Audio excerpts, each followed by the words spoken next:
الحمد لله الذي خلق فسوى والذي قدر فهدى والذي أخرج المرعى.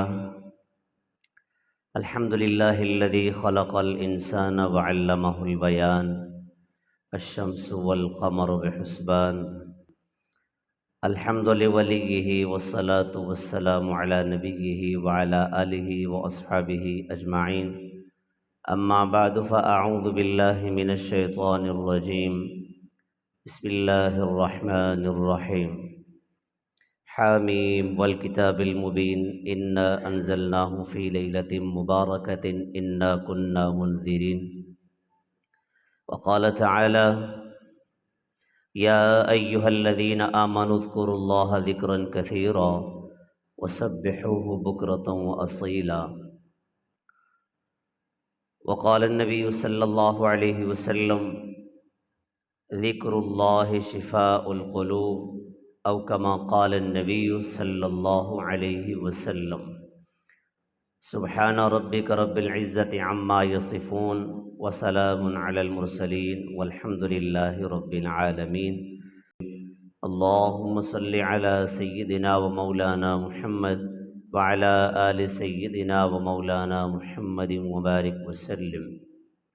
یا رب صل وسلم دائما ابدا على حبیبک خیر الخلق كلهم هو الحبیب الذي ترجى شفاعته لكل حول من الاحوال مقتحم. میرے واجب الاحترام قابل صد احترام عزیز بھائیو، دوستو اور میرے بزرگوں،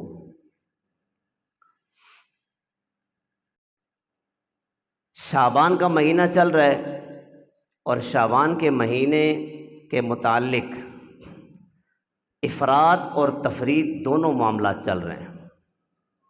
بعض جگہ پر اس طرح حد سے گزر جاتے ہیں کہ وہ اس کی فضیلت کا انکار کر لیتے ہیں، اور بعض اتنا آگے بڑھ جاتے ہیں کہ جو چیزیں شریعت میں ثابت نہیں ہیں ان کو بھی شریعت بنا دیتے ہیں. اہل سنت والجماعت احناف یہ ہمیشہ معتدل رہے ہیں.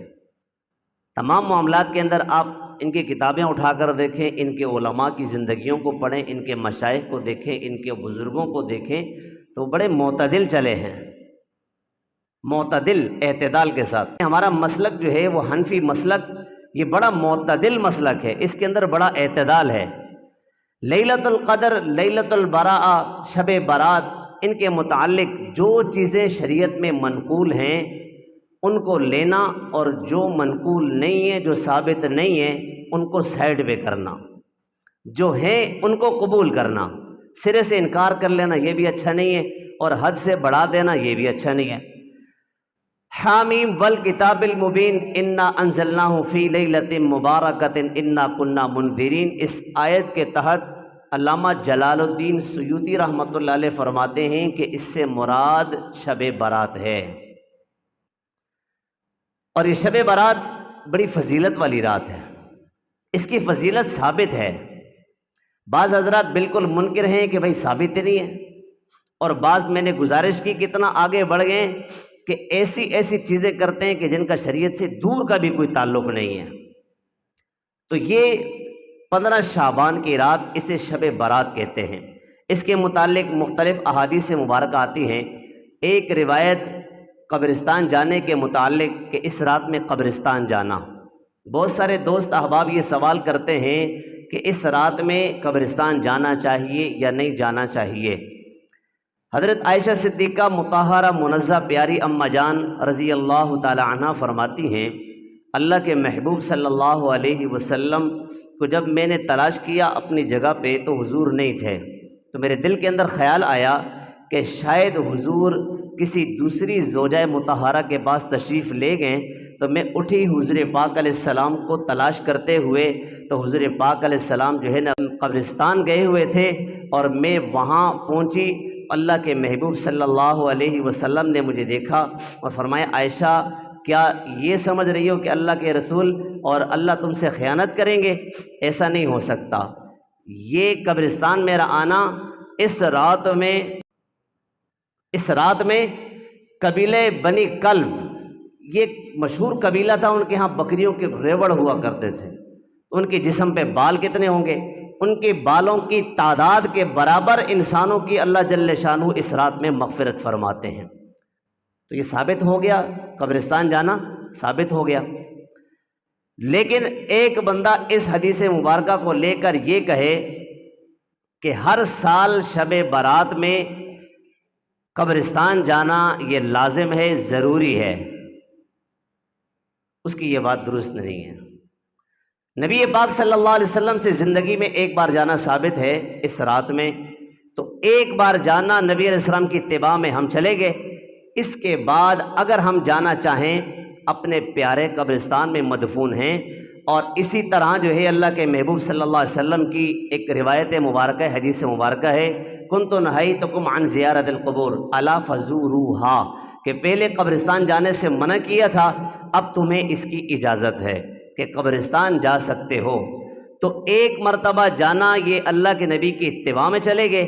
ہر سال اگر کوئی جاتا ہے اور لازم نہیں سمجھتا، ضروری نہیں سمجھتا، واجب نہیں سمجھتا، نہ جانے والوں پہ تنقید نہیں کرتا، ان کو برا بھلا نہیں کہتا، ان کی برائی نہیں کرتا، تو ٹھیک ہے، کوئی بات نہیں ہے، چلا جائے۔ قبرستان جانے سے اس کا ایمان تازہ ہوگا، اس کو اپنی آخرت یاد آئے گی، اس کو اپنی موت یاد آئے گی، تو قبرستان یوں جا سکتا ہے۔ لیکن اتباع سنت میں زندگی میں ایک بار جانا اللہ کے محبوب صلی اللہ علیہ وسلم سے ثابت ہے، اس لیے زندگی میں ایک بار اتباع سنت میں جائیں۔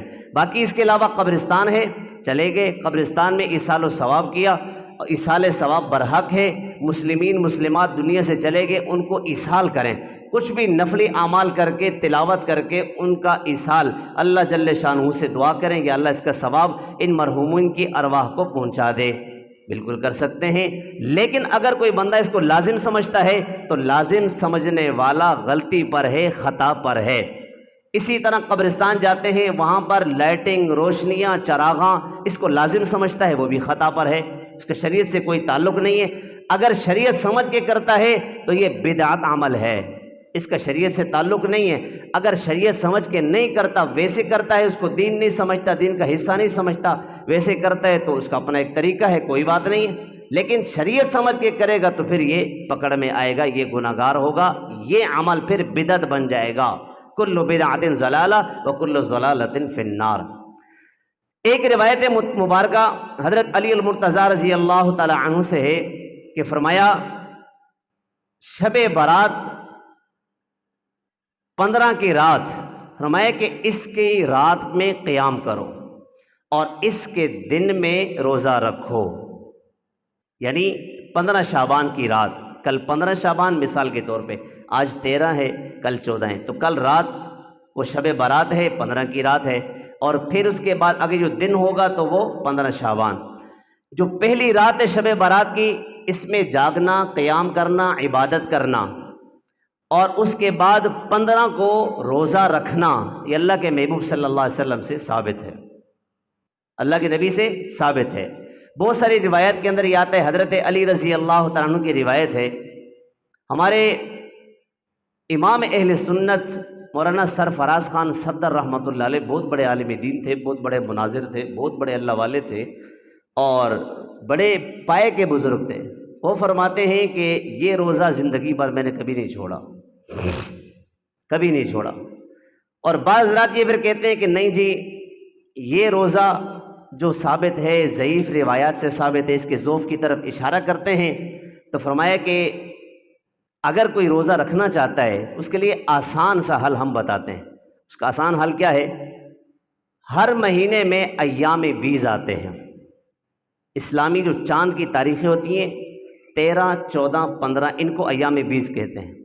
اللہ کے محبوب صلی اللہ علیہ وسلم کی ساری زندگی کا معمول تھا ایام بیض میں روزے رکھا کرتے تھے، 13، 14، 15۔ تو 15 شعبان آ گیا نا، اس میں 15 شعبان آ گیا۔ اگر کوئی رکھنا چاہتا ہے تو پھر 13، 14، 15 تینوں روزے رکھے، ایام بیض سمجھ کے رکھے، تو انشاءاللہ اس پر اللہ کی ذات سے قوی امید ہے کہ جو شب برات کی برات والا جو دن آ رہا ہے، اس کے متعلق فرمائے کہ اس میں اجر و ثواب کی امید ہم رکھتے ہیں کہ اللہ جل شانہ اس ثواب کے اندر اضافہ فرمائیں گے۔ اس میں روزہ بھی رکھ سکتے ہیں، اس کی رات میں شب برات میں عبادت کرنا ثابت ہے، عبادت کرنی چاہیے، لیکن اس کے اندر جو خطا اور غلطی ہوتی ہے وہ کیا ہے؟ باقاعدہ اس کا اہتمام کیا جاتا ہے، بڑے مجمع لگتے ہیں، بڑے بڑے اجتماعات ہوتے ہیں، اور پھر بعض لوگ کیا کرتے ہیں، اس میں نفلی جماعت کرواتے ہیں، نفلی اعمال ہیں، نفلی نماز اس کی جماعت کرنا یہ مکروہ ہے، جان بوجھ کر اگر جماعت کرواتے ہیں، جمع ہوتے ہیں، اہتمام کرتے ہیں، یہ مکروہ ہے۔ تو اس کے اندر کیا کرتے ہیں یہ حضرات؟ جو یہ کرتے ہیں وہ غلط کرتے ہیں، وہ صحیح طریقے سے ہٹے ہوئے ہیں کہ وہ شب برات میں صلاۃ التسبیح پڑھتے ہیں اور باجماعت پڑھتے ہیں۔ صلاۃ التسبیح پڑھنا غلط نہیں ہے، جماعت کے ساتھ پڑھتے ہیں، اس کا اہتمام کرتے ہیں، باقاعدہ ایک کو امام بناتے ہیں اور پیچھے سارے مقتدی بنتے ہیں۔ اس کے علاوہ کوئی ایک اور نماز ہے جو لیلۃ القدر میں مشہور کی ہوئی ہے، اور اسی طرح ایک نماز جو ہے وہ جمعۃ الوداع کے اندر مشہور کی ہوئی ہے کہ جی 4 رکعتیں اس مخصوص طریقے پر پڑھیں گے تو پچھلی جتنی قضا نمازیں ساری معاف ہو جائیں گی۔ تو یہ ساری خرافات ہیں، بدعات ہیں، ان کا شریعت سے کوئی تعلق نہیں۔ جاگنے کی رات ہے تو جاگنے کی رات میں یہ مجمع لگا کر یہ پسندیدہ عمل نہیں ہے، مجمع لگا کر ساری رات ہم اس طرح اجتماعی طور پہ، یہ پسندیدہ عمل نہیں۔ پسندیدہ عمل کیا ہے؟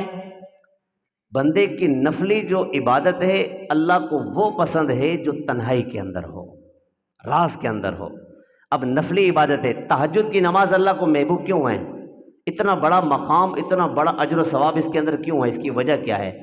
وہ ایسے وقت کی نماز ہے کہ جس وقت بالکل تنہائی ہوتی ہے، سارے سوئے ہوتے ہیں، اور یہ بندہ کیا کرتا ہے؟ تنہائی میں اٹھتا ہے اور اکیلے میں بالکل خاموشی سے۔ اللہ کے محبوب صلی اللہ علیہ وسلم جب تہجد کے لیے اٹھا کرتے تھے تو جوتے نہیں پہنتے تھے۔ وجہ کیا ہے؟ اگر میں جوتے پہنوں گا تو میرے جوتوں کی آہٹ کی آواز آئے گی، عائشہ کے کانوں میں پڑے گی، ازواج کے کانوں میں پڑے گی، جو بیویاں ان کے کانوں میں پڑے گی، وہ جاگ جائیں گی۔ نہیں، یہ تنہائی کی نماز ہے، بالکل جاتے جوتے پہنے بغیر جاتے، وضو کرتے، خاموشی سے آتے، تہجد کی نماز پڑھتے۔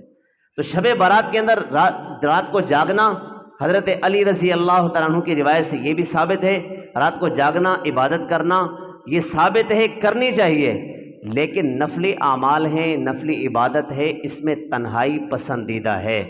مسجدوں میں جمع ہونا، لاؤڈ اسپیکر پر پورے علاقے والوں کو بھی جگانا، یہ پسندیدہ عمل نہیں ہے، شریعت اس کو پسند نہیں کرتی۔ شریعت نفلی اعمال کے اندر تنہائیوں کو پسند کرتی ہے۔ یہ بات بھی سمجھ میں آ گئی، روزہ بھی آ گیا اس کے اندر۔ تو شب برات کے متعلق بہت ساری روایات اور بھی ہیں، اگرچہ ان کے ذوف کی طرف اشارہ بھی کیا ہے، لیکن تعدد سے ثابت ہیں، بہت زیادہ طرق سے ثابت ہیں، اس لیے اس کا انکار بھی نہیں کیا جا سکتا۔ بہت ساری روایات ہیں، مختلف قسم کی روایات آتی ہیں۔ مجھ سے پوچھا، اے عائشہ کیا تمہیں معلوم ہے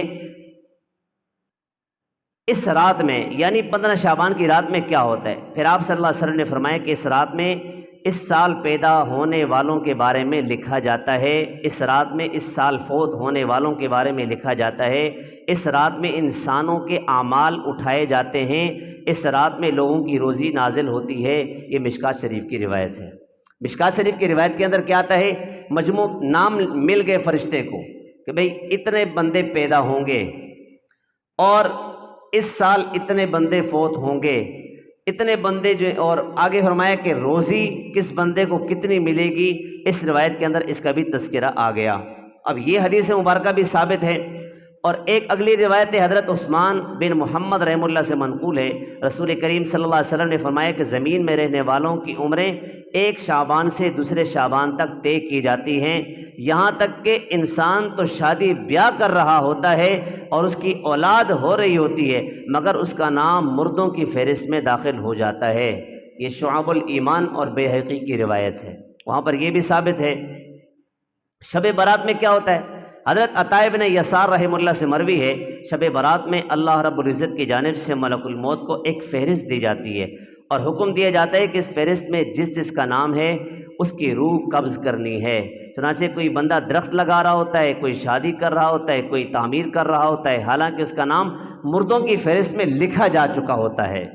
مصنف عبدالرزاق کی روایت ہے۔ تو یہ روایت مبارکہ دیکھیں، حضرت ابو بکر رضی اللہ عنہ سے مروی ہے کہ نصف شعبان کی شب اللہ جل شانہ آسمان دنیا کی طرف نزول فرماتے ہیں، اور اس شب ہر کسی کی مغفرت کر دی جاتی ہے سوائے مشرک اور کینہ پرور کے۔ بنو کلب کی بکریوں کی تعداد کے برابر لوگوں کی بخشش کی جاتی ہے۔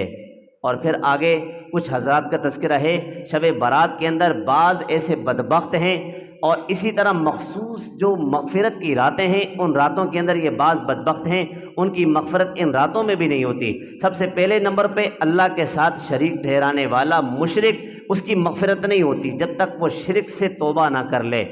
اور دوسرے نمبر پہ ناحق قتل کرنے والا، اس کی مغفرت بھی نہیں ہوتی۔ اس طرح کینہ رکھنے والا، اس کی مغفرت بھی نہیں ہوتی۔ زنا کرنے والا یا زنا کرنے والی، ان کی مغفرت بھی نہیں ہوتی۔ اور اسی طرح قطع رحمی کرنے والا ہے، اس کی مغفرت بھی نہیں ہوتی۔ ٹخنوں سے نیچے شلوار لٹکانے والا، اس کی مغفرت بھی نہیں ہوتی۔ اور والدین کا نافرمان ہے، اس کی مغفرت بھی نہیں ہوتی۔ اسی طرح جو شراب کا عادی ہے، اس کی مغفرت بھی نہیں ہوتی۔ اس کے اندر ایک جملہ میں تھوڑی سی ذرا وضاحت کر دوں، شلوار ٹخنوں سے نیچے رکھنا۔ بہت سارے ہمارے دوست احباب، انہوں نے کرتا پہنا ہوتا ہے، ماشاءاللہ کرتا پہنا ہوتا ہے، اور چہرے پہ ماشاءاللہ سنت بھی سجائی ہوتی ہے، لیکن شلوار ٹخنوں سے نیچے ہوتی ہے۔ اتنا برا عمل ہے، اتنا برا عمل ہے کہ اللہ جل شانہ کو اس شخص پہ غصہ آتا ہے۔ اللہ کو غصہ آتا ہے اس شخص کے اوپر، یہ جب شلوار ٹخنوں سے نیچے رکھتا ہے۔ اللہ کے محبوب صلی اللہ علیہ وسلم کی مبارک سنت ہے، اور حکم اس کے وجوب کا ہے، اور جو شلوار ٹخنوں سے نیچے کرتا ہے وہ بہت بڑا گناہ گار ہے، اور یہ گناہ کبیرہ میں شمار کیے اس کو علماء نے۔ ما اسفل من الکعبین من الازار فی النار۔ تو یہ جو روایات آپ حضرات کے سامنے میں نے رکھی، کچھ باتیں آپ کے سامنے رکھی، ان کے اندر معتدل بات بھی میں نے آپ کو سمجھا دی ہے، اور حد سے تجاوز والی بات بھی آپ کے سامنے رکھ دی ہے۔ اس لیے یہ باتیں ذہن کے اندر رکھیں، ادھر ادھر کی جو اوٹ پٹان باتیں کرتے ہیں ان کی باتوں میں آنے کی کوئی ضرورت نہیں ہے۔ جس نے عبادت کرنی ہے وہ کرے، جس نے روزہ رکھنا ہے وہ رکھے۔ اگر وہ 3 روزے نہیں رکھ سکتا وہ ایک بھی رکھے، انشاءاللہ امید ہے کہ انشاءاللہ اس پر اس کو اجر ملے گا۔ سرفراز خان صفدر صاحب، وہ امام اہل سنت کے نام سے مشہور تھے، وہ کوئی چھوٹی چیز نہیں تھے، بہت بڑے مناظر تھے۔ وہ فرماتے ہیں کہ جو ہے اس کا 15 شعبان کا روزہ جو ہے نا زندگی کا معمول ہے، میں نے کبھی نہیں چھوڑا۔ اس لیے کریں گے نا انشاءاللہ یہ تو اللہ جل شانہ مجھے بھی آپ حضرات کو بھی یہ باتیں سمجھنے کی، اور جو صحیح عقیدہ ہے ہمیں سمجھنے کی، دل میں اتارنے کی، عمل کرنے کی توفیق نصیب فرمائے۔